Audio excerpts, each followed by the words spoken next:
özgeçmişini Semih kardeşimiz bize sunum. Sayın yazar Erdal Özden 1958 yılında Kayseri ili Pınarbaşı ilçesine bağlı Karahalka köyünde doğdu. İlkokulu 4. sınıfa kadar Kırkpınar köyünde okudu. 5. sınıfı Kayseri'de tamamladı. Yahya Bey de medresede Kur'an-ı Kerim okuduktan sonra Kayseri İmam Hatip Lisesi'ne kaydoldu. İmam Hatip Lisesi'nden mezuniyetine mütakip yine aynı yıl Kayseri Yüksek İslam Enstitüsü'ne kayıt yaptırdı ve buradan da 1981 yılında mezun oldu. Ocak 1982'de Eskişehir'de lise öğretmeni olarak göreve başladı. Milli eğitimde orta dereceli okulların muhtelif kademelerinde görev yaptı.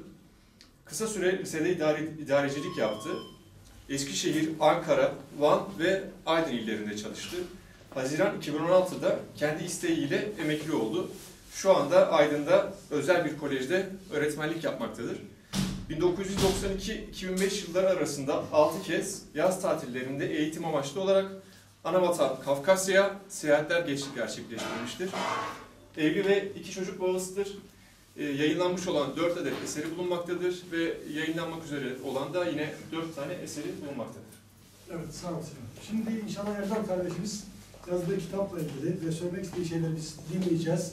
Onunla ilgili sorularınız ve katkılarınız olsa inşallah ondan sonra da öyle programı devam ettireceğiz. Buyurun. Siana Belfur bize geldi. Ya bize gel ofis fasıma nakuzorstari. Nakuztabaka. İşim vaşreket. Ala İrala afha. Cis'anın tirala masos. Bellara fokusapsı. Zor. Değerli büyüklerim, değerli hanımefendi kardeşlerimiz, gençler diyecektim ama gençlerimiz az maalesef. Hoş geldiniz. Sefa getirdiniz. Ege'de epeyce kelam ediyoruz. Öğretmen olarak çenemiz açılınca da biraz toparlamak kolay olmuyor. Ama Ankara'da, başkentte konuşmanın Ege'de konuşmak gibi olmayacağının da farkındayım. Sefer abimiz de burada. Ancak dilimiz döndüğünce kitap çerçevesinde zihnimde şekillenen bazı şeyleri sizlerle paylaşmak isterim. Aleykümselam.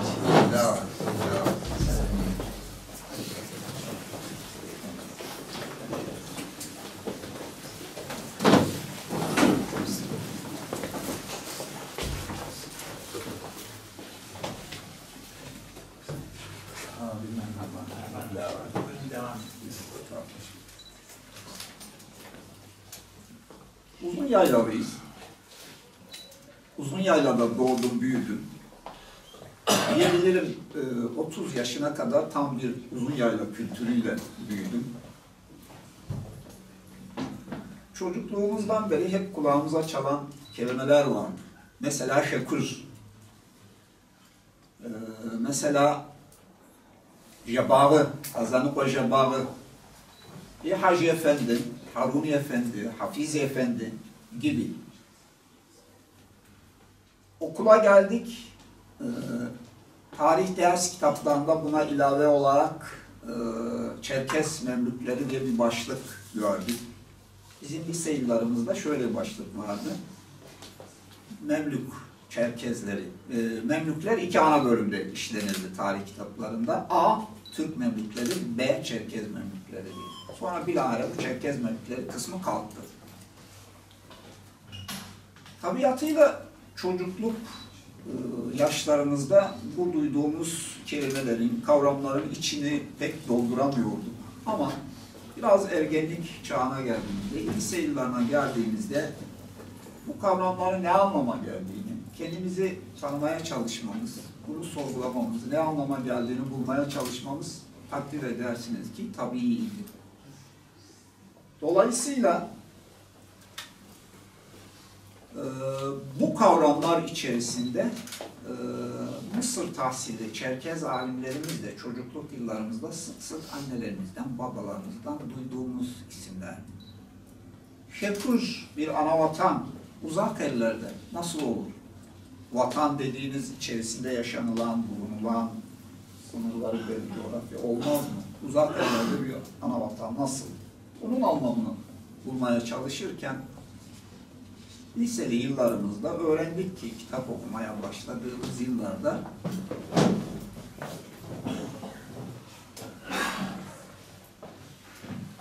Ruslar bizi sürgün etmişler. Muhacir çocuklarıymışız. Ama onlarla 300 yıl savaşmışız. Fakat Süleyman Nazif'in tabiriyle biz mağlup olmamışız, mahvolmuşuz. Süleyman Nazif öyle diyor, Türk muharriri, Türk yazarı. Çerkesler yenilmediler, mağlup olmadılar, mahvoldular. Pushkin ise şöyle diyor. Bunlar diyor, babalarının ana vatanlarını, babalarının mezarlarını düşmanın beraberinde getireceği esaret zincirinin korkusuyla terk ediyorlar diyor. Dolayısıyla bizi evimizden, ocağımızdan, ana yurdumuzdan, ata vatanımızdan söküp atan, bizi yetimi tarih bırakan bu emperyal gücün, bu zalim gücün tanımak ve atalarımızın bunlara karşı 300 yıl gibi uzun bir süre cihat şuuruyla verdikleri istiklal mücadelesini bir ucundan tutmamak ve kozmopolit duygular karmaşasında boyun eğmek bana en büyük onursuzluk görünüyordu.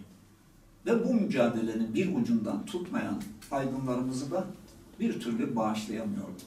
Bu cümleler Kafkasya'ya ilk ziyaretimizden sonra döndükten sonraki gezi notlarının giriş bölümünden hatırladığım cümleler. Rusların semada Allah yerde çar duygusuyla şımarık çarların Slavlık ve Hristiyanlık ihtiras dalgalarının karşısında özgürlüğünü ve vatanını yitiren atalarımızın bu mücadelesinin bir ucundan tutmamayı evet onurlu bir davranış olarak algılamıyor. Çocukluk duygularımız, bu duygularla yetişti. Bunlara ilaveten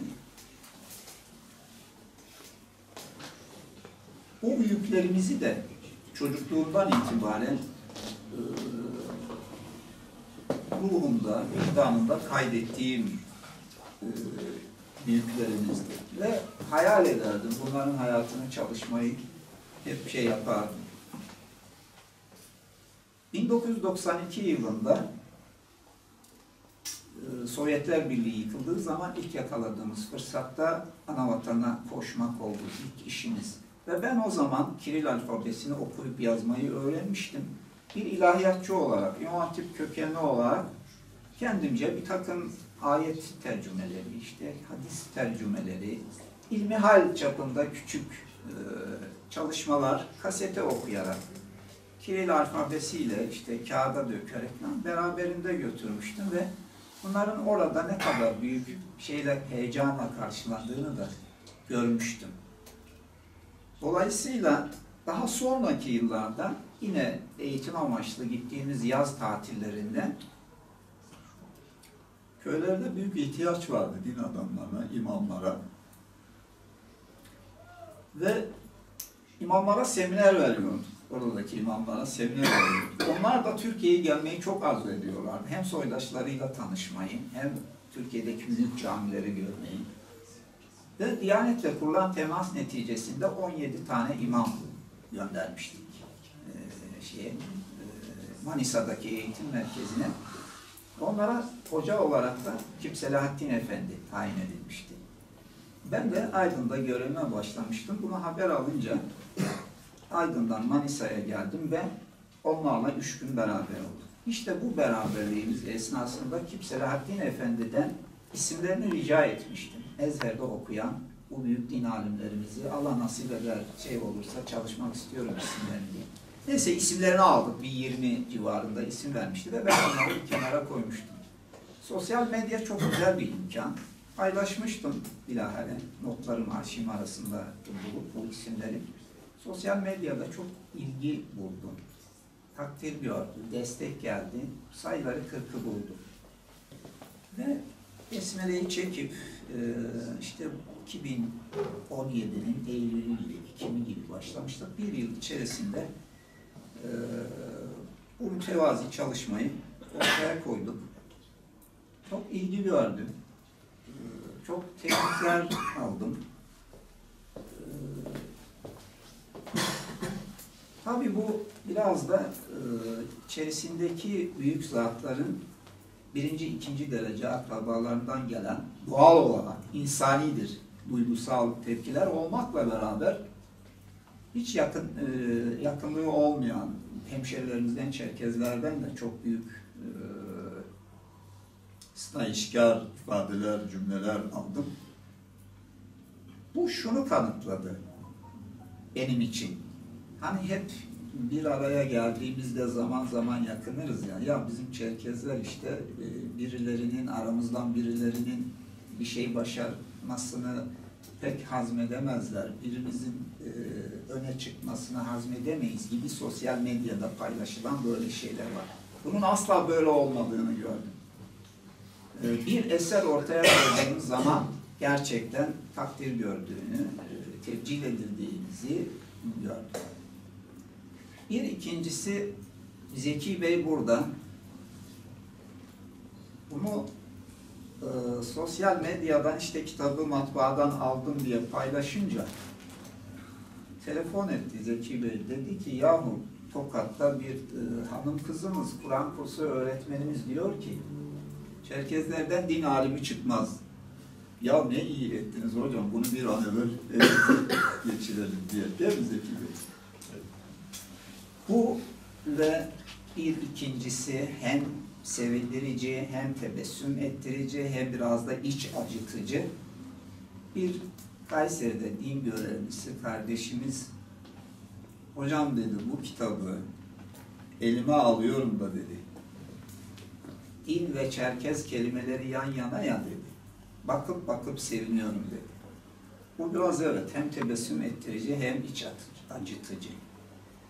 Rahmi Bey'in açış konuşmasından ve bu Şimali Kafkas Derneği'nin misyonundan da cesaretle ben buradan birkaç kelime söylemek istiyorum. Kafkas derneklerinin 60 kuşağı gibi ya da konjonktürel olarak dünyanın gidişi istikametinde şekillenen gençlerimizin, büyüklerimizin kültürleri gereği belki biraz dine mesafe koymuş olabiliriz bazı çalışmalarımız. Herhalde bu konuda da bir ilk ve böyle bir duygusal şeye de sebep oldu.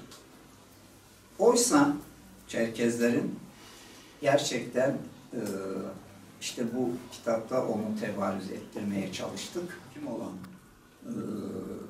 etnik grubun Çerkezler olduğunu görüyoruz.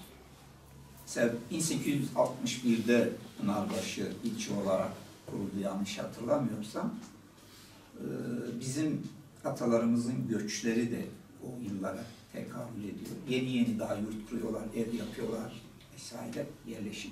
Ve ilk müftülerimizden en son işte Tip Selahattin Efendi 1876 Emin Hocam müftülüğü bıraktığında 1876 yılına kadar hep Çerkez müftüler görüyoruz.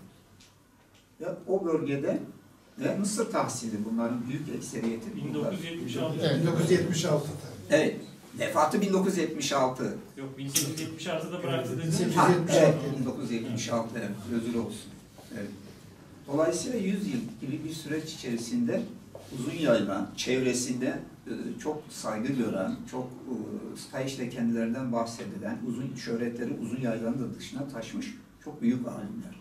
Ve o dönem Ezher Üniversitesi İslam dünyasında, İslam dünyası o zaman henüz bu kadar düşmüş değildi, bu kadar şey kaybetmiş değildi, daha ayaktaydı yani İslam dünyası ve en popüler, en üniversitesiydi, Ezher Üniversitesi. Dolayısıyla oradan mezun olup, orada her biri başarıyla okulun en başarılı öğrencileri olarak icazetnamelerini, diplomalarını alarak kendi halkının arasına dönüp belki İstanbul'da, payitahtta kendilerine şan şöhret mevki, belki de maddi kazanç sağlayacakları yerde, mesela Fırcı Hacı Hamid Efendi kendi köyüne Sani Bey, Yassıpınar, eski Yassıpınar köyüne geliyor ve orada bir medrese açıyor. Hükümet yetkililerinin hükümetin kendisine verdiği yetkiyle bir mescit ve medrese açıyor ve orada kendi halkının çocuklarını eğitmeye başlıyor. Yani bu öncü insan diyorum ona, öncü insan olarak kaydettim.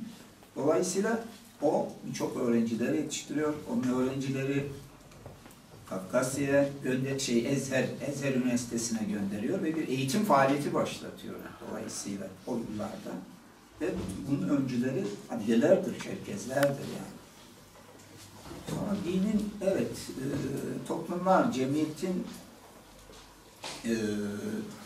dağılmaması, cemiyetin birliği, beraberliği, dayanışması, sevgi ve kardeşliğin tesisi için cemiyetlerin bünyesinde dinin pozitif etkisini görmezlikten gelmek çok akılcı, doğru bir yaklaşım değil yani. Bunu bir İngiliz filozof Russell, son filozof da diyorlar, 3 ciltlik bir felsefe tarihi çalışması da var ve ilk defa İslam filozoflarını da kayda alan birisi Bertrand Russell. İktidar adlı kitabında iktidar kaynakları olarak akideler başlığını koyduğu bir pasajda çok ilginç şey söylüyor. Diyor ki toplumların dağılmaması için diyor öncelikle akideye, sonra davranış kurallarına, sonra yaygın bir duyguya ihtiyaç vardır diyor. En ideali bu üçünün bir arada olmasıdır diyor. Ama toplumun bütün katmanan bunu içtenlikle benimsemiş olmaları lazım. Değilse bir Fatih'in, bir zorbanın egemenliği altına girerler diyor. Toplumun, cemiyetin dağılmasını önleyen en etkili araç diyor, bir lidere bağlılık, ulusal gururdur diye bitiriyor. Bizim Çerkezlere uyarlayacak olursak, yaygın duygu adiya olarak mevcut. Yaygın duygu adiya olarak mevcut bizde. Davranış kuralları şabz olarak mevcut. Ama bir akideye bağlılık konusu tarih içinde bizde biraz zayıf kalmış ve bize bir aksiyon sağlamamış. Oysa tarihin öznesi olmakla nesnesi olmak arasındaki bu çok ince çizgiyi akide, iman, inanç belirliyor. Bunu dediğimiz gibi İngiliz filozofunun bu tespitinden de anlıyoruz. Dolayısıyla şunu ben özellikle vurgulamak istiyorum. Özellikle üniversiteli gençlerin bulunmasını bu noktada çok arzu ederdim. Biz neden Çerkesler hep tarihin nesnesi olarak kaldık? Tarihin öznesi olamadık uzun yıllar. Neden Ruslar bizden çok daha ilkel bir kabile hayatı yaşıyorlarken Berkok Paşa'nın merhumun tespitiyle diyor ki Ruslar ferden zalim, vahşi ve tahripkar bir kavim. Hristiyanlığı kabul ettiler, kısmen yumuşadılar diyor. Bunun çok önemli bir nedeni olduğunu belirtmek istiyorum. 3. İvan, son Bizans İmparatoru Sofya'yla evlenmek talebinde bulunuyor. Biliyorsunuz son Bizans İmparatoru'nun yeğeni Sofya, Bizans düşünce Papa'ya sığınıyor. Ve bu Papa'ya iletiliyor. Katolikliğin şefi Papa'ya iletiliyor bu evlilik talebi. 3. İvan, o müthiş, korkunç İvan, 4. İvan bile değil. 3. İvan böyle bir şeyde bulunuyor yani. Adam çıtayı yüksek tutuyor. Papa da Moskova Ortodoks Kilisesi'ni Saint Pierre'e bağlamak için, ünlü Katolik Kilisesi'ne bağlamak için bunu bir fırsat biliyor ve bu evliliği onaylıyor. ve 1472 yılında büyük bir debdebeyle Sofya Moskova'ya geliyor. Gelin olarak. Ve Papa iyi eğitmiş olmalı ki şunu işlemeye çalışıyor 3. Ivan'a. Diyor ki sen Roma'nın, Bizans'ın mirasçısı konumundasın şu anda benim eşim olarak. Dolayısıyla Moskova Kilisesi'ni diyor şeye bağlayalım, Saint Pierre'e bağlamak şeyini aşılamaya çalışıyor. Ama bunu başaramıyor. Sonra bir başka kanaldan yaklaşıyor. Diyor ki siz Roma'nın, Bizans'ın mirasçısı konumundasınız benim eşim olarak. Dolayısıyla diyor Moskova 3. Roma olmalı. Bunu aşılamaya çalışıyor. Ve dünyanın merkezi Roma idi, düştü. 2. Roma Bizans, İstanbul düşerse 3. Roma Moskova olmalı, 4. Roma olmamalı. Bir de bir Rus mistik bir efsane. Diyor ki Moskova kinezleri, prensleri çok eski soylu bir aileden geliyor. Ve Hazreti İsa'nın havarilerinden Saint Andre Rus yurdunun toprakları gezerken bunları kutsamış. Ve yine bu Rus kinezlerinin atası olan Rurik, Roma İmparatoru August'ten gelme diye böyle de bir Rus mistiği. İşte Rusların kabileden, efendime söyleyeyim, bir boy olmaktan imparator yapan ruh, duygu ve aksiyon. Biz ki bu 1400'lü yıllarda 3. Ivan, hemen 3. Ivan'dan sonra 4. Ivan korkunç, müthiş Ivan ve 16 yaşında Moskova'nın çarı. Evet, Moskova'nın çarı, Çar lakabını alıyor ve Çar sözü Çesar'dan geliyor, Sezar'dan geliyor. Adamlar çıtayı yüksek tutuyorlar. Dolayısıyla onlara bu aksiyonu, bu büyümeyi, bu gelişmeyi, bu ruhu veren gördüğümüz gibi bir iman, bir akide. Biz bu konularda Çerkezler tarihi süreç içinde maalesef şabzemizle, adiyara duygumuzla güzel cemiyetler inşa ettik, huzur içinde yaşadık ama büyümeyi, gelişmeyi, tekamül etmeyi pek şey yapamadık. Dolayısıyla tarihin nesnesi olmak durumunda kaldık, yenildik, sürüldük, diasporik bir toplum olduk, yetimi tarihi olduk. Bütün bunları kayda edildi. Bunların tarihi süreç içinde bu tarihimizle hesaplaşmayı kendine kayda edinen insanlarımız da, aydınlarımız da maalesef parmakla gösterilecek kadar az. Onlardan birisi Sefer abimiz. Onun için biz biraz renk bir toplumuz da aynı zamanda. Hayata eğlence ve zevk penceresinden bakan bir toplumuz.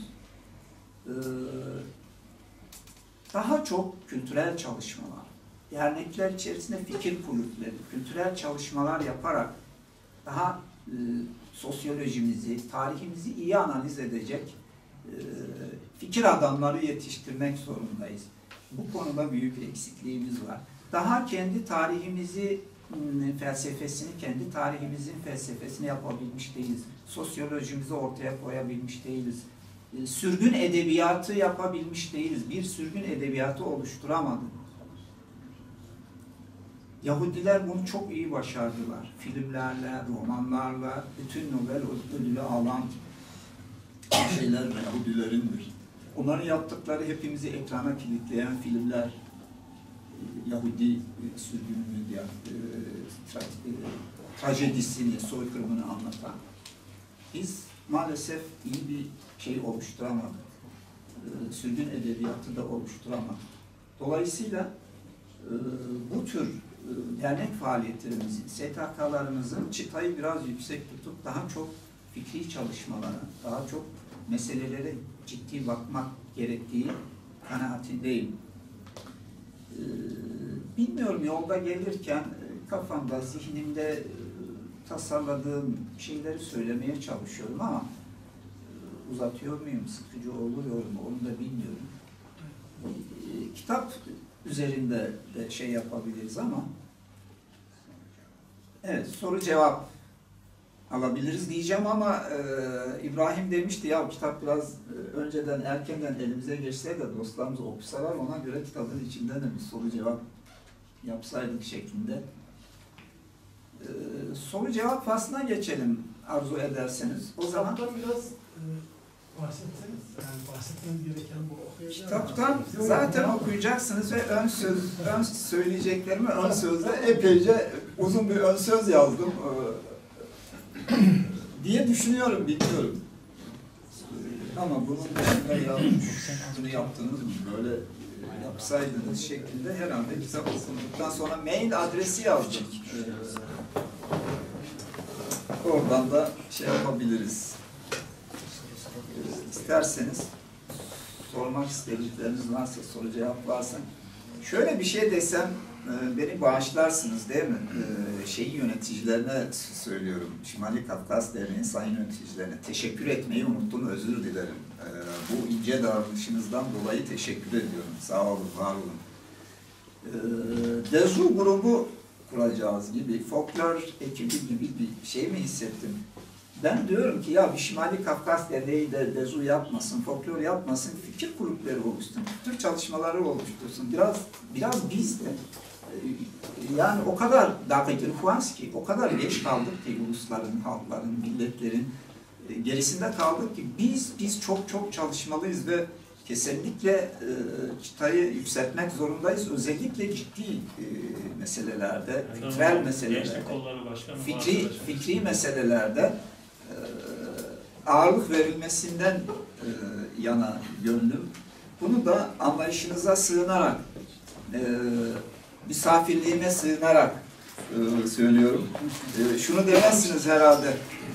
Burada bir kabardeyce şey yapmama müsaade edin. Bu kabardeyce anlatılırsa güzel oluyor. Yani yıldızın koca gider kunuz alatık bir et koyuz evs. Havun bir ham deklo var. Sıpa ham deklo beklo huy. Seşkidas çi. Bu demek ya ham koy koykinuz. Var uçsuzunuz seşkidat lici mok zep sabi. Hazro kakvam hazro fadussus kacoma biliyorsunuz hazro kakvam hazro fadussus yapmış. İç işlerimize karışmayın demezseniz bu arzumu da böyle anlayışınıza sığınarak ifade etmiş olayım. Evet, şu anda benim bir çırpıda aklıma gelenler bunlar. Buyurun. Müsaade ederseniz ben hemen bu Dezu grubuyla ilgili meseleyi hemen söyleyeyim. Şimdi o şöyle. Şimdi bir gençlerin biraz azlığından şikayet ettiniz. Doğrudur. Şimdi gençlerin ilgili alanlar var biliyorsunuz. O gençlerin o ilgi alanlarına hitap etmek lazım. O bir şey çekebilmek için. Ama şöyle bir şey var. O burada yürütmekte olduğumuz dil kursuyla bağlantılı bir şeydir o. Yani dilin daha iyi öğrenilmesi, ilgi çekmesi anlamında düşünülmüş bir şeydir. Yoksa biz o diğer şeyler gibi profesyonel bir konu kuralım, şunu yapalım, bunu yapalım gibi bir şey çalışma değil. Çalışmalarınızı takip ediyorum. Evet. Ciddiyetle takip ediyorum. Meal çalışmanızı çok önemsiyorum, çok beğeniyorum. Dil, lisan çalışmanız başlı başına evet çok güzel. Sadece bir o dipnot düşün dedim. Evet, eyvallah. Tamam, biliyorum bu cevabı vereceğinizi de biliyorum. Erdal Bey, bu güzel konuyla ilgili sunumunu bilgilendirmeniz için teşekkür ederim. Şimali Kafkas daima iyiye, daima güzele, daima daha güç, kuvvet sahibi, kendisine saygı duyulacak toplum olma amacımız budur. Şimdi sohbet havasında katkılarınız olursa memnun oluruz. Buyurunuz Ergün Bey. Herkese hayırlı akşamlar. Aslında ben de uzun yaylalı biri olarak Rahmi Hoca'nın bu son savunmasında aslında bizim usullere göre eğer yönetime bir söz geldiyse yönetimin dışında birilerinin bunu cevap vermesi lazımdı. ben yönetimde değilim ama çok genç bir dernek olmasına rağmen Şimali Kafkas Derneği, ben 70'li yıllardan beri sizinle Kayseri Derneği'nden tanışıyorsam belki hatırlamazsın. Bu derneklerin tamamında fikirsel anlamda en yoğun çalışma gene bu dernekte. Önce bunun hakkını verelim. Ben de ondan cesaret alarak Evet. biraz daha yüklendim galiba. Onun dışında gene uzun yaylalı biri olarak bizim Kağıt'da ağırlığı var fakat bir efendiyle bir tamade paralel gitmiştir uzun yaylada. Yani sosyal olaylarda, cenazede, düğünde vesairede belki gelenekler biraz ön planda gibi görünüyor ama dinde çok geri planda bir hadise olduğu zaman illa bir din aliminden bir bölgede hangi dil alemi varsa Evet, evet. o birisi aşılır, öbürüne gidilir. Mesela uzun yerlerde çok konuşulan bu konular biraz siz de duydunuz. Talak konusunda çok ciddi bir tarihi hadise var uzun yerlerde. Duydunuz mu bilmiyorum. Yani bütün alimlere gidiliyor, fikir soruluyor. Yani ben şunu demek istiyorum. Biz çocukluğumuzda ayıpla günah arasında preslendik diyor mesela. Bu biraz argo tabir olabilir ama uzun yerle dini değerlerinde çok arka planda tutulduğuna inancım yok. Bir de benim bir uzun yayla ilgili bir tespitim var. Siz ne diyorsunuz bu konuda? Uzun yayla acaba bu alimlerin etkisi mi? Tarikat, cemaat akımı son yıllara kadar görülmedi uzun yaylada. Bunu neye bağlıyorsunuz acaba? Bunların büyük bir tarikat mensubu kadar mütedeyyin ve Mevlana meşreptirler. Müthiş derecede de hoşgörülüdürler. Örflere hürmetkârdırlar. Kâbizeyi yatsımıyorlar ama naslardan da taviz vermiyorlar. Benim belki polemik konusu olarak da kabul etmiyorum bunu da en azından fikirlerin ortaya çıkması açısından belki de iyi de oldu ama benim söylemek istediğim şuydu. Biraz daha çıtayı yüksek tutmak, biraz daha uluslararası platformlarda dedim ya tarihi nesnesi oluyoruz, yok oluyoruz. Yetimi tarihiz. Bizden sonraki gelen kuşaklar dilini konuşmuyor. Kâbize denen bir şey zaten neredeyse tarihselleşiyor yani. Bu yok oluşu durdurabilmek için daha çok fikri planda, daha çok kitabi, daha çok ilmi planda eserler ortaya koyup güçlü bir Kafkas diaspora, bir lobi oluşturamadık bugüne kadar derken bir sürgün edebiyatımızı yazamadık, beyaz perdeye aktaramadık derken bunu kastettim. Daha çok uluslararası platformlarda sesimizi duyurabileceğimiz. Son yıllarda evet güzel çalışmalar var. Mesela Birleşmiş Milletler'de temsil edilmeyen halklar UNPO'ya girişimiz efendime söyleyeyim. Bunun gibi Adıgey'de Murat Berzek diye bir delikanlının diyeyim bir kongre şeyi vardı. Çerkez Kongresi diye yanlış hatırlamıyorsam. Duma'ya kadar taşıdı. Mesela sürgünü, Çerkez soykırının tanınması için UNPO'ya taşıdılar, Birleşmiş Milletler'e taşıdılar.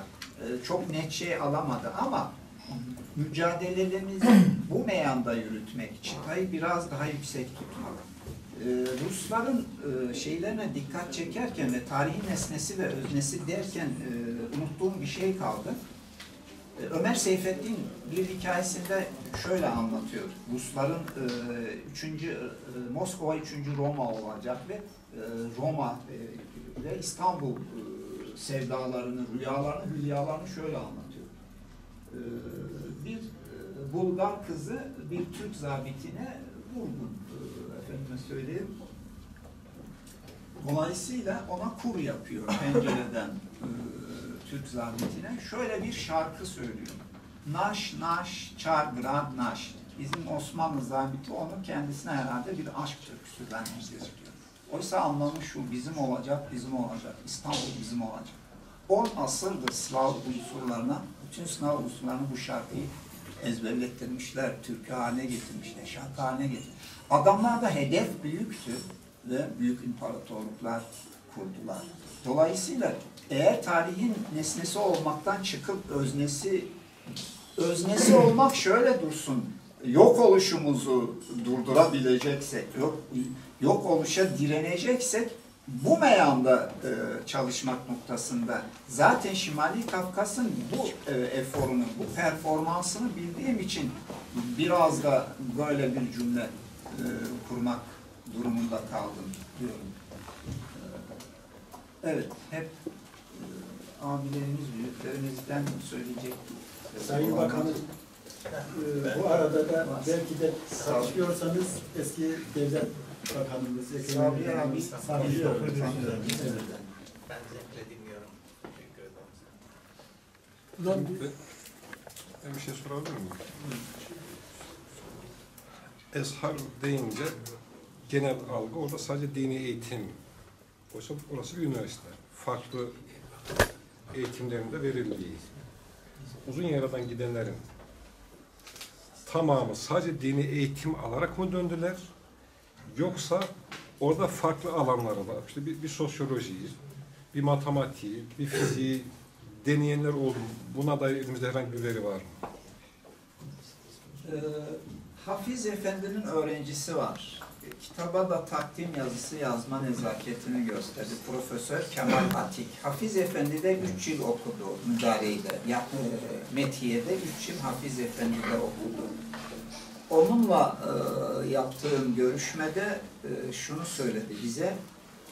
Mantık da okutuyordu dedi. Hatta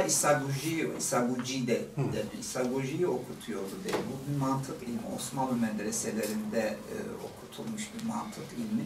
Kelam okutuyordu. Dedi ki kelam bir nevi bir çeşit felsefe, İslam felsefesi diye de tanımlanır. Kelam ilmi okutuyordu dedi. Sadece Kur'an, Arapça, hadis, tefsir okutmuyordu. Mantık ilmi de okutuyordu dedi. Dolayısıyla orada yetişen alimler saf dini ilimler ağırlıklıydı. Bölümler vardı tabii ama günümüzde sosyoloji o kadar yaygın mıydı? Psikoloji, sosyoloji... Veya fenni ilimler. Yani, Bir şeyde konuşarak evet, daha çok fizik, kimya, dini biyoloji. ilimler ağırlıklı O zamanki olmak dili var. ihtimal. Evet. Bunu hiç deneyenler olmuş mu? Evet, okuttular. Yani, Ama benim burada biraz şey olarak belirttiğim eser ortaya koymadılar, yazmadılar her nedense. Sadece şahsılca bir mevlid ve haberdeyce bir tecvidle sınırlı kaldı maalesef. Benim görebildiğim kadarıyla çok sınırlı bir araştırma bu. Arzu ederdim, dilerdim ki bir üniversitenin, bir ilahiyat fakültesinin bir genç delikanlısı akademik olarak hocasının şeyiyle bu araştırmayı yapsın. Sonra dediğiniz şeylere cevap verebilmek için eserlerine ulaşamadık. Kütüphanelere, müftülüklere, halk kütüphanelerine dağıtılmış. Çok eser de zaten heba olmuş, gitmiş, kıymet bilinmemiş örnekleri var kitapta.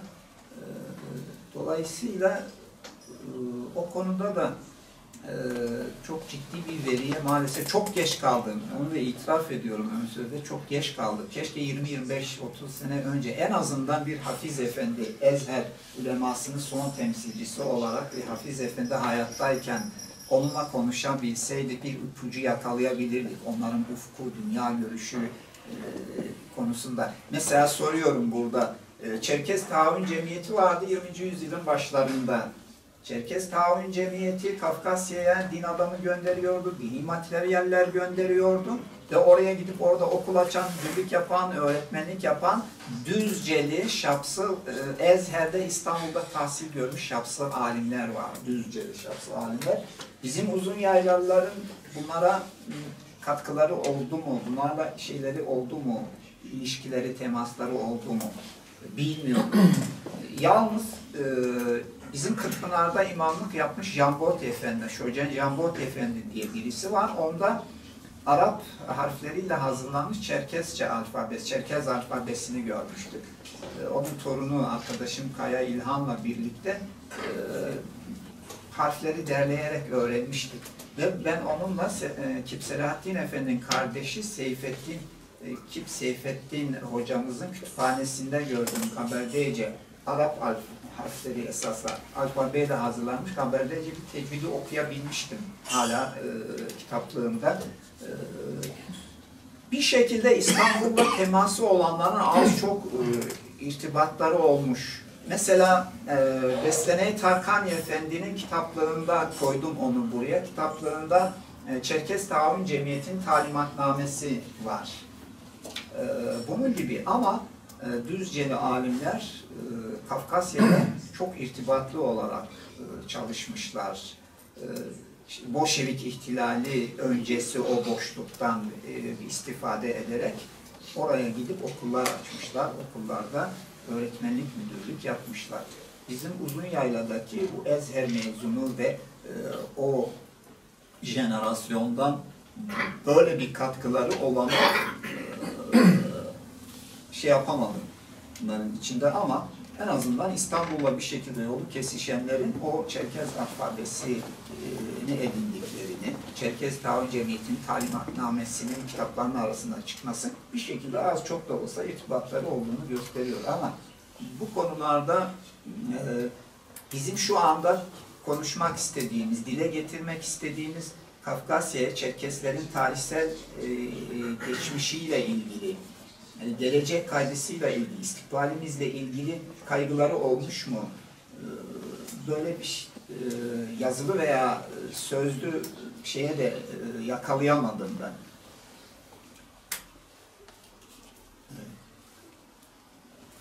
Evet. Geç kaldıysanız bile gerçekten önemli bir hizmet. Allah razı olsun. Böyle bir eseri ortaya koydunuz. Şimdi benim aklımdaydı, eser koydular, ortaya çıkardılar mı diye. Çıkarmadılar dediniz. Benim bildiğim tabii o nesilden biraz daha sonraki Kurcahaş Kemal Efendi ile Selahattin Efendi'nin Selahattin Efendi'ninki tercüme mi acaba? Hucurat Suresi'nin anlamı yani tercümeden ziyade öyle bir eseri var. Bir de Şeyleri var, kitapları var Selahattin Efendi. Çok velut bir kalem. Hem yazdı, hem okudu, hem söyledi. Bu konuda evet. Sona kalışının da teknik imkanlarını da radyo, televizyon, Almanya'da dini alanda çok aktif velut bir kalem. Ama bizim burada bu Şimali Kafkas çatısı altında, yani çatısı altında dediğimiz Kafkasya ile olan ilişkileri konusunda. Mesela şunu da soruyorum ön sözde. Çerkes memlükleriyle ilgili bir tarih araştırması yaptılar mı bilmiyoruz. Yok bizde. Sadece Kurucu Kemal Efendi'nin bir tercümesi var. Muhakkaktır ki dedesi Kurucu Hacı Hamid Efendi'nin oradan getirdiği çok küçük bir risale, kitapçık. Sadece sultanların isimleri var. Çok sınırlı bir çalışma. Evet.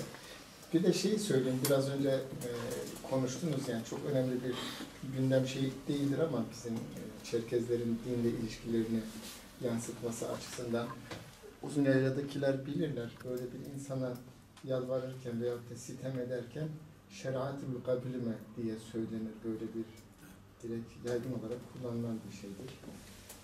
Hala bile bir kısım özellikle bu mirasların dağıtımı konusunda şeriat hükümleriyle muamele etmeye çalışırlar. Yani öyle yaygın da o zaman.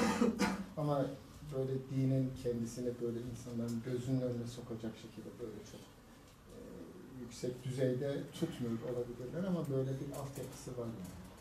bir katkı olmak üzere. Şimdi Erdal Bey'e tevcih edilen sualde bunlar sadece mahza dini bir ilimler denilen hususlara muhtaç. Yoksa bugün modern çağda işte belirli branşlar var. Sosyoloji, psikoloji, bilmem şu bu, buna benzer şeyler. Şimdi esasen Sayın Bakanımız bu konularda bizlere sadre şifa bilgi sunabilir diye beklendim. O yalnız şunu hatırlatmak isterim. Memlüklerle ilgili yapılmış en geniş çalışma rahmetli Burhanettin Kayhan abimiz var. Kayhan Yayın Evi'nin sahibi. Bu Kayhan Yayın Evi'nin sahibi Burhanettin abi herhangi bir kitap bastığı zaman mutlaka bir tanesini benim için ayırırdı. Her gittiğimde de birikmiş 4-5 tane kitabı bir şey olarak, deste olarak verirdi. Bir gün gittiğimde 5 ciltlik bir İslam tarihi kitabı bastığını gördüm. Bir Arap yazarın yazmış olduğu 5 ciltlik bir İslam tarihi kitabı. Onu bana takım olarak verdi. Sonra ben onu inceledim. 1 ay sonra, 2 ay sonra tekrar gittiğimde dedim ki bu eksik. Arapların kendilerine mahsus bir milliyetçilik duyguları var. Kendilerine mahsus bir Osmanlı karşıtlığı var. Buna ilaveten de bir Çerkes karşıtlığı var. Ve bu sebepten dolayı İslam tarihinin içerisinde ne Selçukluları koydular, ne Osmanlıları koydular, ne de Memlükleri koydular. Eğer Memlükleri koymazsak İslam tarihi eksik kalır. Çünkü 300 yıllık bir tarihe sahip olan bir devlettir. Ve İslam tarihinde kurulmuş olan en güçlü devletlerden bir tanesidir. Moğol istilasını da durduran güç sadece ve sadece ilk önce Memlükler olmuştur. Ben epey anlattım kendisine. Dedim ki bu cilt noksan olursa İslam tarihi de noksandır dedi. Ondan sonra bana söz verdi. Dedi ki ben bu cildi yapacağım, basacağım. Ama dedim aynı üslup içerisinde bu yazarın, Arap yazarın takip ettiği metot, takip ettiği üslup içerisinde siz dedim bir arkadaşımızı bulun, bu konularda uzman olan bir akademisyeni bulun ve ondan sonra şey yapın. Hakikaten bir sene sonra o cilt basıldı.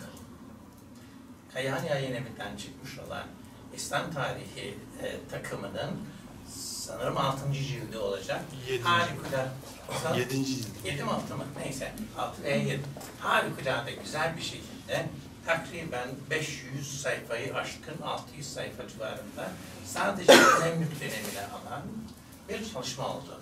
Mimarisiyle, edebiyatıyla ve diğer bütün kurum ve kuruluşlarıyla, askeri ve sosyal kuruluşlarıyla böyle bir çalışma oldu.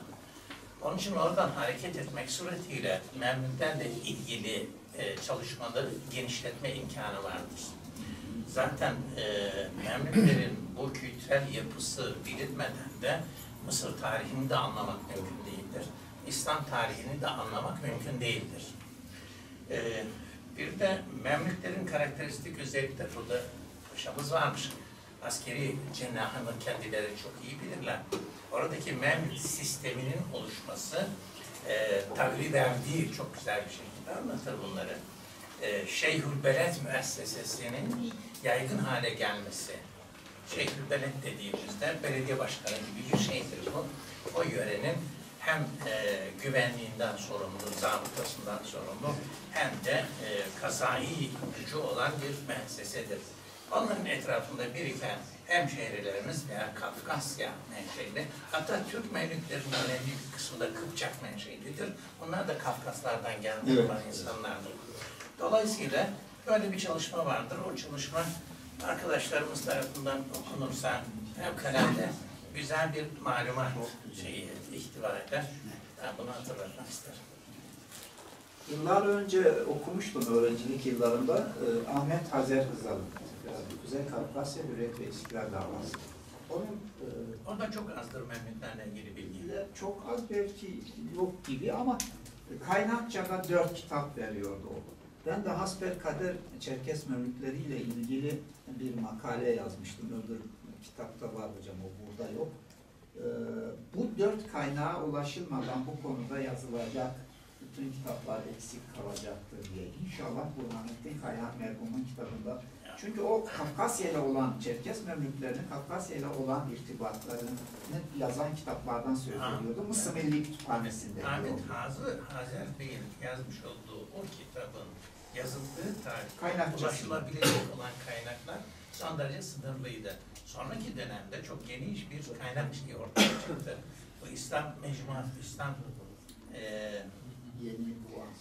şey var ya, Marmara Üniversitesi'nin Diyanet Vakfı'nın kurduğu yayın evi, pardon, kütüphane son derece zengin bir kütüphanedir. Ancak Sefer Bey bilecekler, Muhittin Bey'le beraber bir çalışmaya şeyinde Kaptan'da Memlük tarihine ilişkin olmak üzere sanırım Mısır Büyükelçiliğinde bir görevli vardı, hemşehri bir görevli vardı. Onunla irtibatımız olmuştu. Mısır Memlükleriyle ilgili yine o dönemde Çerkes ulemasının ve de devlet adamlarının yazdıkları önemli miktarda kitapların koruma altında kütüphanelerde bulunduğunu, ancak belli bir nasıl söyleyeyim, devlet adamlarının himayesinde veya oluruyla onlara ulaşmanın mümkün olduğunu vesaire söylemişlerdi. Onun bir çalışması yapılıp da oradaki kitaplar getirtildiği takdirde hem de orijinal 13. yüzyılda, Evet. 14. yüzyılda konuşulmakta olan Çerkezce ile yazıldığı söylenir. Buna tefsir kitapları da dahildir. Sizin falan çok önemli şeyler söylediniz. Zahid-i Kevseri'nin de bunlarla ilgili makalelerin olduğunu duydum. Ama nasıl sizin ulaşabilirim? bahsettiğiniz Çerkezce Mevlid'i de zannederim kaleme alan Zahid-i Kevseri. Yok, o şey, Dübüne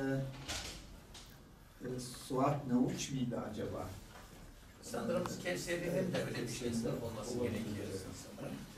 Zahid-i Kevseri aslında eser ulemasından hakikaten herkesin saygı gösterdiği fakat Çerkezcilik yapıyor diye bazı tenkitlere de maruz kalan bir şeyler eser ulemasından. Daha Düzce'den söylenen, Mevlid'in yazarı olarak bana Düzce'den söylenen Ebune Akif Doğan. Ebune Akif Doğan 1880-1962 Düzce Köprübaşı köyünde doğumlu. Mısır'da eğitim görmüş. 1918 yılında Çerkes Tahmin Cemiyeti'nce Kuzey Kafkasya gönderilmiştir. Süleyman Çelebi'nin ünlü Mevlid'i Çerkezce'ye Şapsıl Devleti'ne çeviren Ona iki şeyi basmışlardı. Bir tarafta Çerkezcesi vardır, bir tarafta da Latin harflerle yazılmış olan şeyi vardır. Okumak isteyenler bunu bulabilirler. O Toplanmış bu cemaatimize yani çok birkaç cümle. fazla şeyden bahsedildiği için ne diyeceğimi bilmiyorum ama şunu söyleyeyim. Mesela şimdi şöyle diyeyim, tarih yazıyla başlar. Biz bir kere buradan kaybediyoruz. Hala yazılı hayata geçmiş değiliz. Yani ana dillerimizde hele hiç geçmiş değiliz de. Kafkasya'da dahil buna.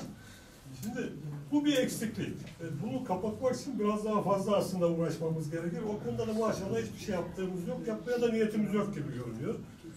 Sabri Bey bahsetti mesela Kaftan hakikaten bir iyi bir hizmet. Fakat bizim hemşerilerimizden ziyade gene yabancılara demeyelim de dışarıya hizmet ediyoruz.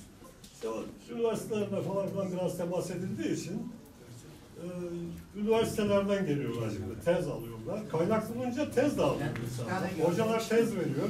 Sabri Bey de sağ olsun, o konuda faydaları da oluyor onunla. Ve benzerleri. Şimdi birçok insan geliyor. Neyse, yeni şeyler de başladı. Yani geliyor, bakıyorsun bizim Çerkeslerimizden, Adige, Abaza, Sade Adige de değil yani. O set vesaire herkesinden. Çocuklar, kızlar geliyorlar. Oluyorlar yani Kafkasya'yla ilgili ters konular alıyorlar artık. Eskiden yoktu böyle bir şey. Yoktu tabii bu sadece bundan değil. Kitap yokluğundan, kaynak yokluğundan değil. Bazen devletimizde tepedilmeci bir devlet malum. İdi diyelim, hadi inşallah düzelir. Böyle şeylere pek prim verilmiyordu. Üniversitelerde Çerkeslerle ilgili bir tez almak, yapmak pek olanaklı bir şey değildi yakın zamanlara kadar. Şimdi bu şeylerde dünya döndükçe üzerinde oturduğumuz için Türkiye olarak biz de biraz dönüyoruz. İnşallah biraz daha dünyaya açılacağız yani böyle bir anlaşılıyor. Şimdi bizim tek eksiğimiz şu, insanımız var. İyi insanlarımız var. Ben bazen işim gereği diyeceğim artık, takıştığım kişiler, gruplar olur. Sonradan bazen düşünüyorum. Ya benim bu adamlara söylediğim lafları sıradan başka birine söylesem şimdi aramızdan belki kan çıkardı diye düşünürüm. Yani kendim bile düşünürüm. Mümkün mertebe böyle fazla agresif olmamaya çalışmama rağmen. Ya insanlarımız da gerçekten iyi, nitelikli. Başkalarına çok iyi hizmet ediyoruz. Lüzumundan fazla da hizmet ediyoruz. Benim mesela üzüldüğüm, hiç hoşlanmadığım bir şey vardı. Ürdün dışarıdan alayım. Ürdün Çerkeslerinden bahsederiz. Yahu öyle iyiler, şöyle rahatlar, böyle rahatlar. İşte ordu onların elinde, kralın muhafızları hep Çerkez. Çerkez elbisesiyle hem de kusura bakmayın uşaklık ediyorlar. Bana göre. Şimdi dünyaya bakışımız biraz acayip. Bu da neden geliyor? Kültür eksikliğinden. Yani kültür, tamam kendimize has bir kültürümüz var. Çok iyi niteliklerimiz var ham olarak.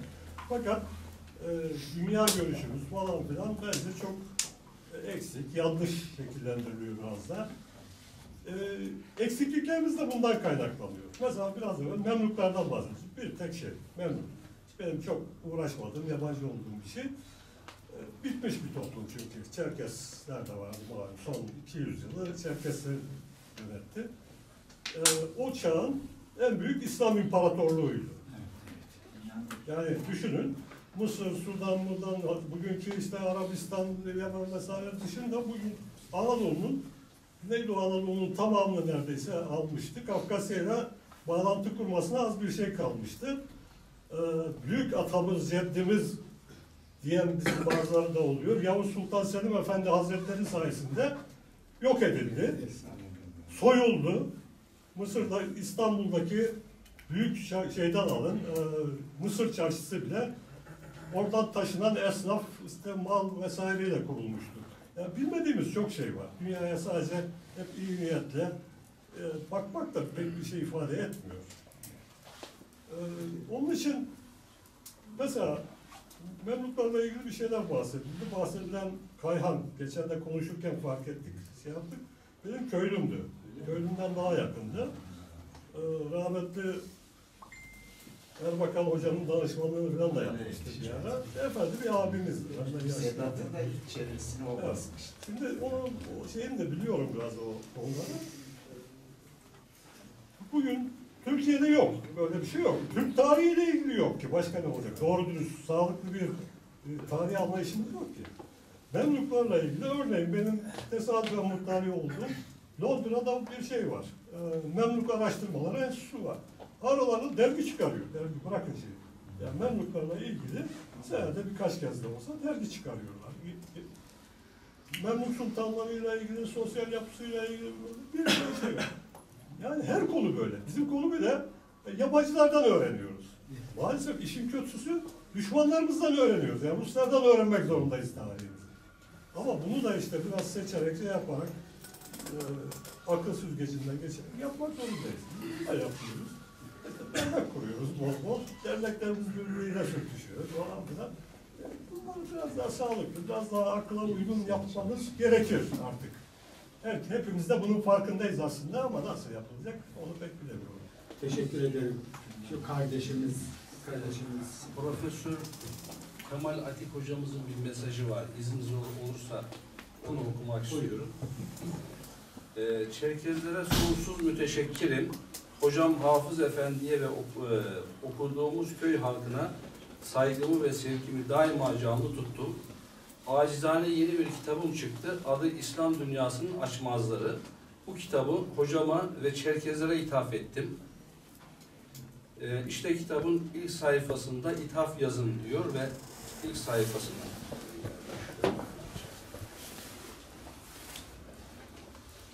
Bu mütevazi çalışmamı hayatımın baharında gözlerimi ve gönlümü Kur'an ilimlerine henüz açtığım zaman diliminde Rahle-i Tedrisinde 3 yıl süreyle tefsir, hadis, fıkıh, mantık ve kelam dersleri okuduğum ve kendisinden feyiz aldığım Uzun Yayla Mekkiye Köyü İmam Hatibi Ezher ulemasından müderris Ademey Hafız Efendi Ali Albayrak ile 3 yıl süreyle Çerkez misafirperverliğiyle gönüllerini ve sofralarını bizlere açan Methiyelilerin aziz hatırasına ithaf ediyorum.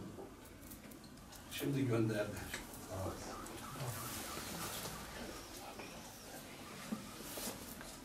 Ben bir soru sorabilir miyim Erdal Hocam? Buyurun.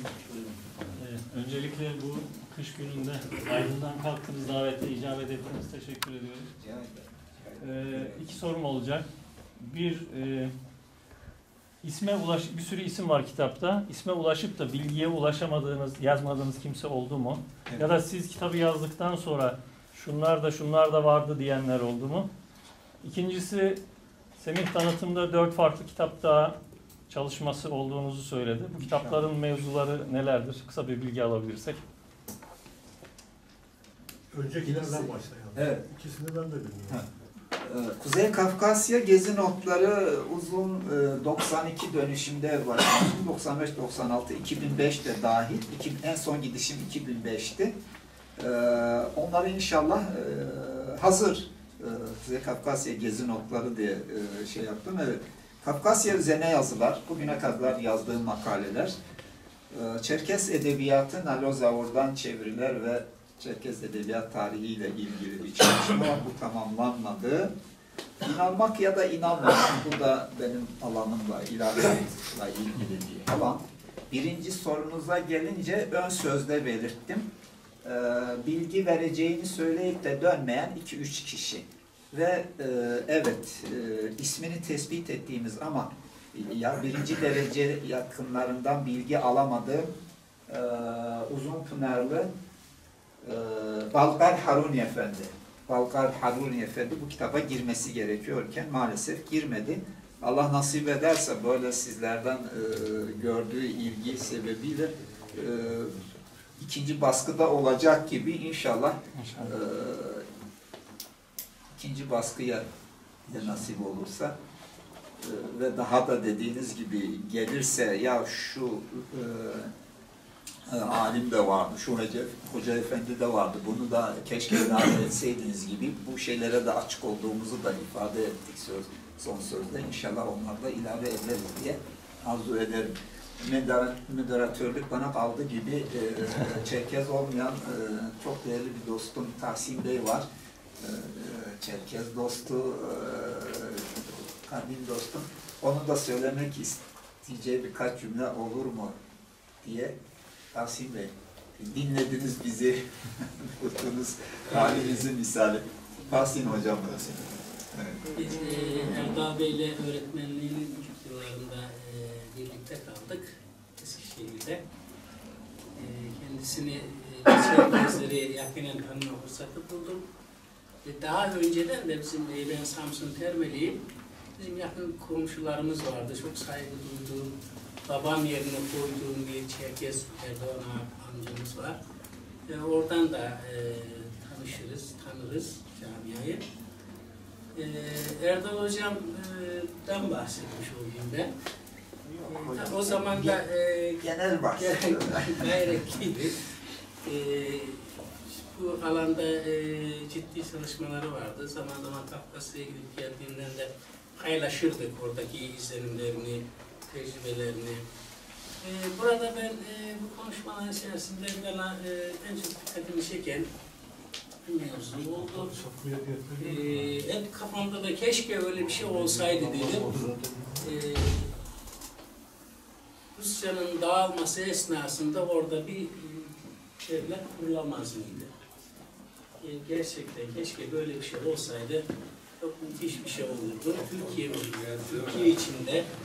Türkiye içinde çok değerli, yararlı bir şey olmuş olurdu.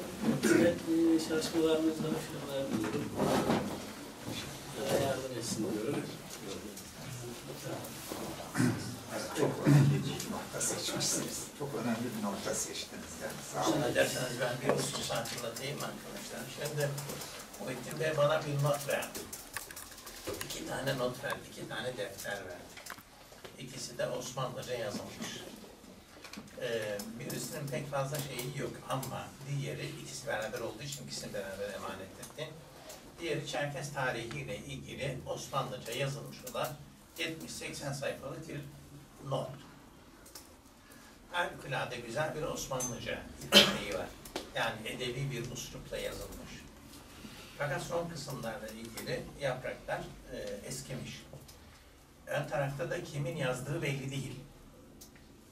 Zannederim Bandırma'da bir ailenin, Çerkez ailesinin mirasından öyle de tereke, kendilerine kalmış terekeden şeyden çıkmış, sandıktan çıkmış kitaplar. Şimdi birçok ailede bu tür kitaplar olabilir. Notlar olabilir. Bilmeyen arkadaşlarımız veya hanımlar bunları başka bir şey zannediyorlar ve ondan sonra yok ediyorlar. Öyle bir trajik hikaye var. Bunlardan bir tanesi de benim akrabalarımın başına gelmişti. Paşam size anlatmıştım galiba evinde. Orhan Bey'in evinde anlatmıştım. Şöyle bir olay yaşandı arkadaşlar. Medine-i Münevvere'nin müdafiği Fahrettin Paşa'dır. Fahrettin Paşa Bedevi baskınlarından başı sıkışınca payitahttan bir süvari birliği ister. Bu süvari birliğinin komutanı da benim annemin amcasıdır. 70-80 kişilik bir süvari birliği Bedevi baskınlarını önemli ölçüde önler.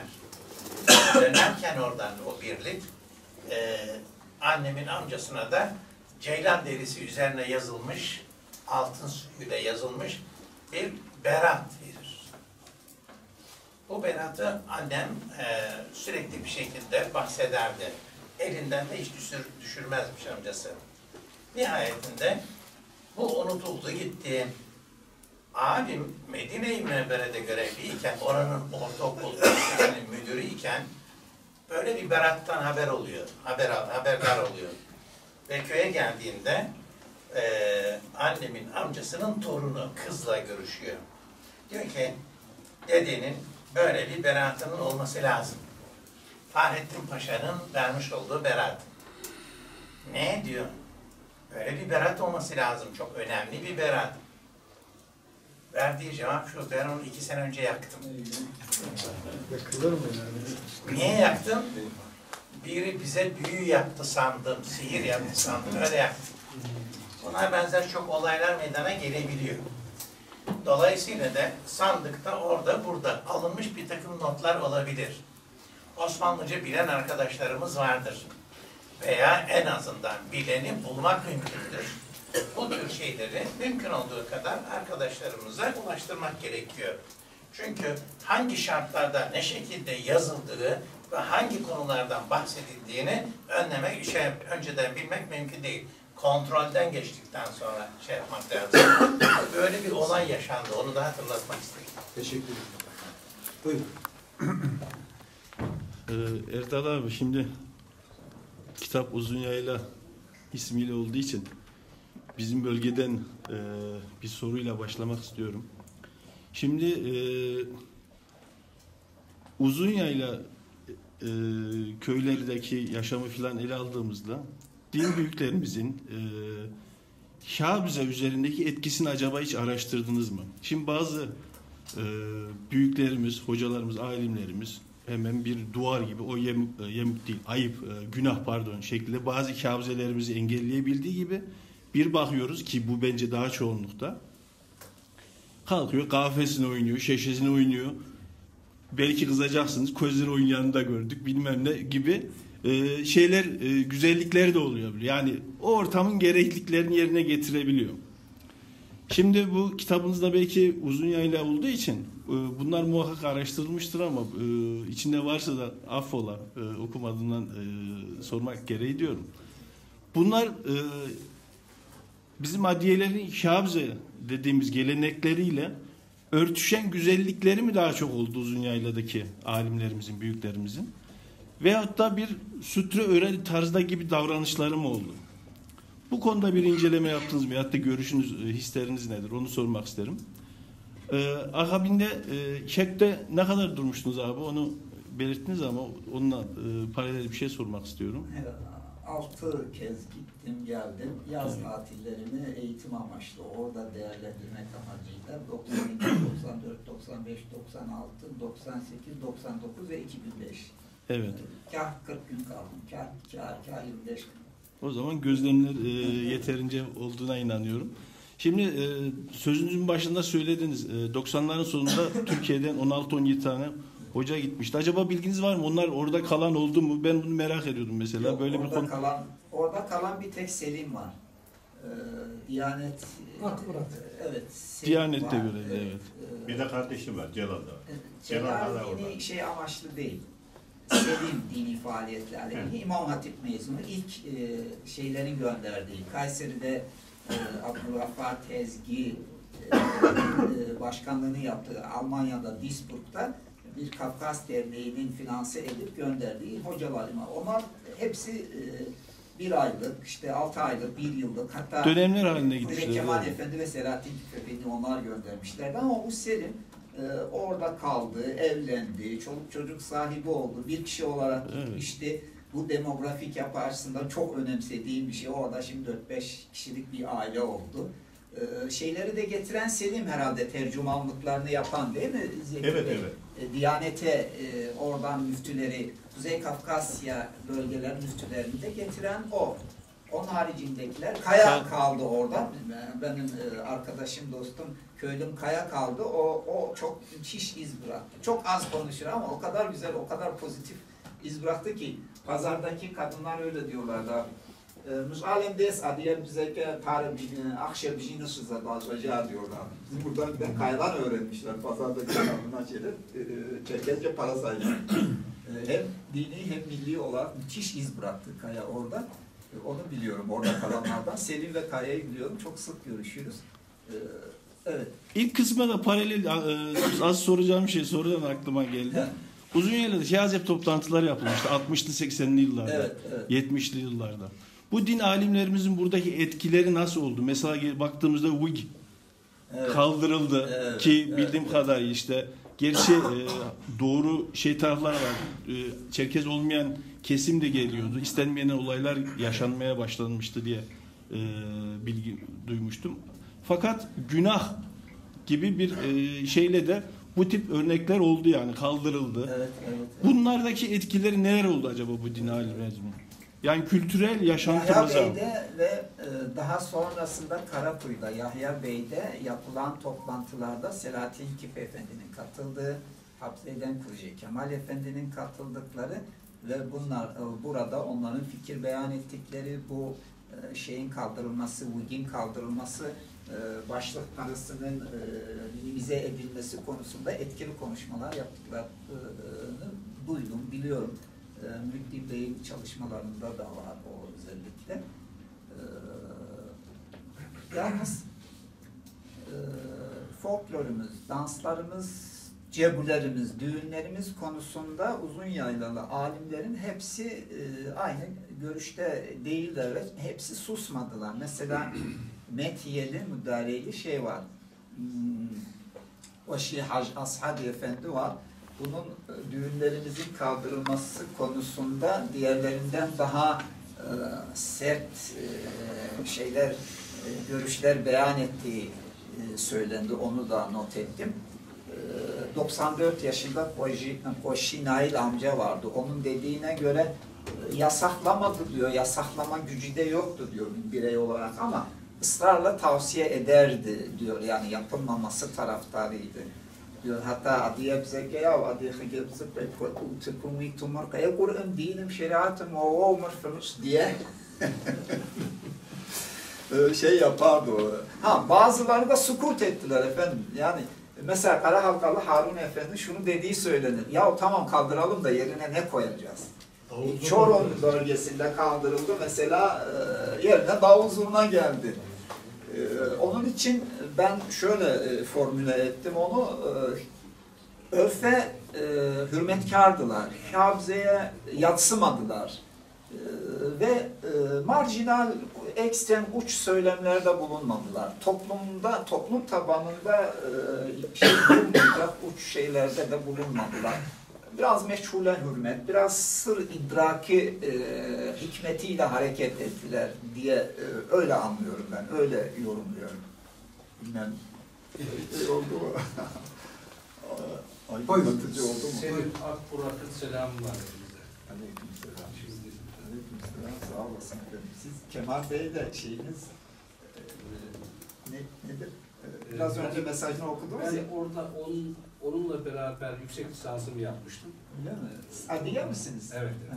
Evet. Buyurun. Hayırlı akşamlar cümleten abiler, arkadaşlar. Ben Uzunyaylalıyım, müderris. Ben öncelikle başkan şunu söyleyeceğim. Bu derneğin kuruculuğunda zahmet edip, sıkıntılara girip, zamanlarını ayırıp kuran kardeşlerimize, siz abilerimize, hepinize ben cani gönülden teşekkür ediyorum. Ben hepinizin küçük kardeşi sayılırım, küçüğünüzüm fakat benim hayal ettiğim, düşündüğüm şeyler yapılıyor, yapıldı, yapılacağını cani gönülden inanıyorum. Ben Mamak Belediyesi'nden emekliyim. Bizim belediye başkan vekilimiz Çerkezli Göksunlu'ydu. bir hidrellez şenlikleri yapılıyordu. Başkan vekilimiz çok sevdiğim, saygı duyduğum bir abimdi. Ya Lokman dedi, bizim derneğe de git. Bizim derneğin adına da bir çadır kurduralım. Bir ekip getir. İleride hani derneğin herhangi bir ihtiyacı olursa belediye olarak biz de ihtiyaçlarımızı karşılarız dedi. Hani diğer dernek yöneticilerimizi, çalışanları çalışmıyorlar veyahut da yanlış yapıyorlar anlamında söylemiyorum. Fakat gittim, belediyeye götürecek bir ekip bulamadım. Şimdi Hafiz Efendi'ye gelince benim amcamın kayınpederiydi. Evet. Ben rahmetliyi bizzat kendisini çok iyi hatırlarım. Tanıştınız, tanıyorsunuz. Tabii. Biz daha ilkokulu bitirdiğimiz seneler bize rastlarsa köyün ortasında dururdu böyle bastonuyla. Selam verirdi, öyle geçerdi. Artı çok kalabalık bir düğüncü geldiydi. Aşırı derecede kalabalık, hiç unutmuyorum. Yastı namazına gitmeden önce düğün yapıyorlardı, düğüne geldiler. Rahmetli Hafiz Efendi en önlerinde. Evet. O zaman da Uzunyayla'da böyle çok bahsedilen, ismi söylenen kızlar vardı. O ablalarımızdan birisi oynuyordu. Efendi yirikun sadina götürefaki jahaz. Ve leyse fıkzata umetek dehati vabcizu ve abjeni. Cegum yaptamıştaz. Evet. Hafiz Efendi bu konudaki hoşgörüde biraz uç noktadaydı. Aynen. Hacı Asad Efendi de ters istikamette hepsi aynı görüşte değillerdi. Evet. Teşekkür ediyorum. Hafiz Efendi'nin de böyle daha hoşgörülü noktasında olduğu söylenir. Böyle anlatımlar. Peki.